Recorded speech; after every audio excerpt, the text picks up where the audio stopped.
On Thursday, Hoist Liftruck's announcement that it was moving more than 500 manufacturing jobs to Indiana was just the latest in a long and almost fevered list of other companies seeking to escape Illinois' outrageous workers' compensation costs and high taxes. On July 14, machine maker DE-STA-CO said it was moving 100 jobs to Tennessee. The next day, energy processor Bunge North America said it was shutting down its plant in Bradley, Illinois, and laying off 210 workers. The day after that, General Mills pulled the plug on its manufacturing plant in West Chicago, terminating 500 workers. A week later, Mitsubishi Motors announced it was closing its production facilities that made its Outlander, ending 918 jobs there, even though there was a threat it would have to return some of the $9 million Illinois paid to get them to move there a few years ago. 5 days after that, Mondelez, makers of Oreos and Chips Ahoy, said it was laying off 600 manufacturing jobs at its Chicago South Side facilities. On August 12, Kraft Heinz, within weeks of their merger, announced its goal of saving $1.50 billion by the end of 2017. First to go were 700 jobs at Kraft's Northfield facility. The very next day, Motorola Mobility announced it was cutting its workforce in Chicago by 25%, eliminating another 500 jobs. Caterpillar's CEO, Doug Oberhelman, saw these coming years ago. In an open letter to the state's politicians in 2012, Oberhelman was blunt. Despite the fact that we have announced plans for dozens of new factories in the last few years, and that our workforce in the United States has increased by more than 14,500 people in the last 10 years, we haven't opened a new factory in Illinois in decades. Illinois is not in the running for such projects. The primary issue, although not the only one, is the state's costly workers' compensation program. Said Oberhelman, our own comparison of workers' compensation costs showed Illinois was far more costly than Indiana, Iowa, and Kansas.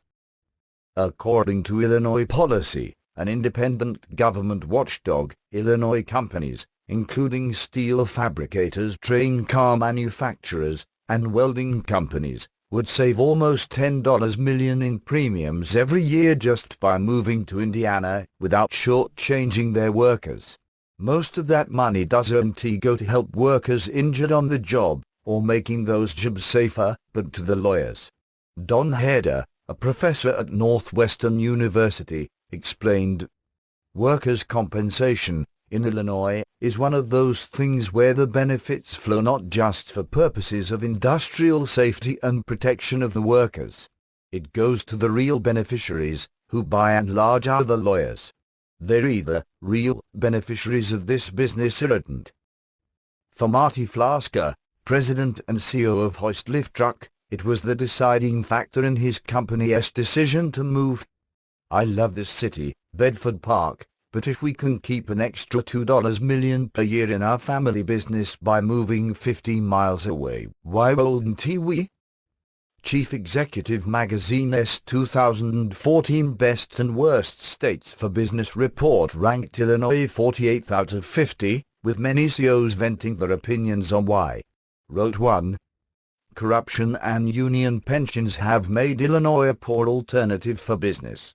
Continually avoiding, addressing and fixing the problems have only exacerbated the situation. More conservative states are easier to work in and with." Said another, "Illinois is rated in the worst category. Their taxing scheme is deleterious towards small business. The Illinois House Assembly is inept in addressing the hard issues. They are a taxing and spending machine with little regard to the consequences and impacts to its citizens and businesses." A third put it this way, "Illinois is a horrendous state in which to do business. It is governed by a class of incompetent, corrupt politicians. It is like doing business in a third world country." And then there's the matter of property taxes, which are the second highest in the United States, with indications that the polls in Springfield will raise them again. Finally, there is Michael Madigan, the virtual overlord of Illinois politics. Speaker of the Illinois House and chairman of the state's Democratic Party, he is the longest-serving speaker in state history and is referred to as the Velvet Hammer, aka the real governor of Illinois.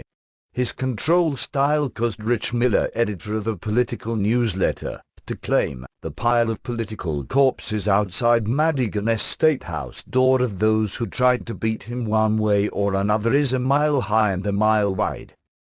He is owned by the AFL-CIO, the Illinois Education Association, the Illinois Federation of Teachers, the Chicago Teachers Union, and, of course, the SEIA, the Service Employees International Union, which have been happily and successfully funding his re-election campaigns for years.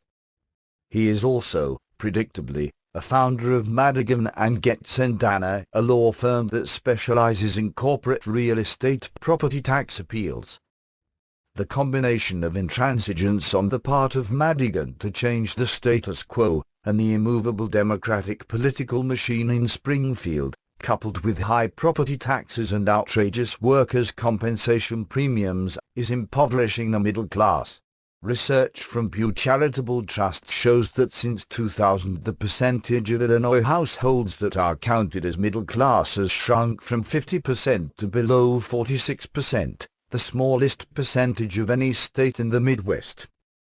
Property taxes are so high in Illinois that 34% of households in the state spend more than 30% of their income on housing. As Illinois policy expressed it, taxes are like a second mortgage, averaging $3,939 a year, the second highest in the nation, and only $32 below New Jersey, the country's worst offender. This is twice that of Missouri homeowners and 2.5 times that of Indiana homeowners. The silence from Springfield over fixing anything is deafening and is likely to remain so until such time as Madigan is ousted and a normal political process can be restored there.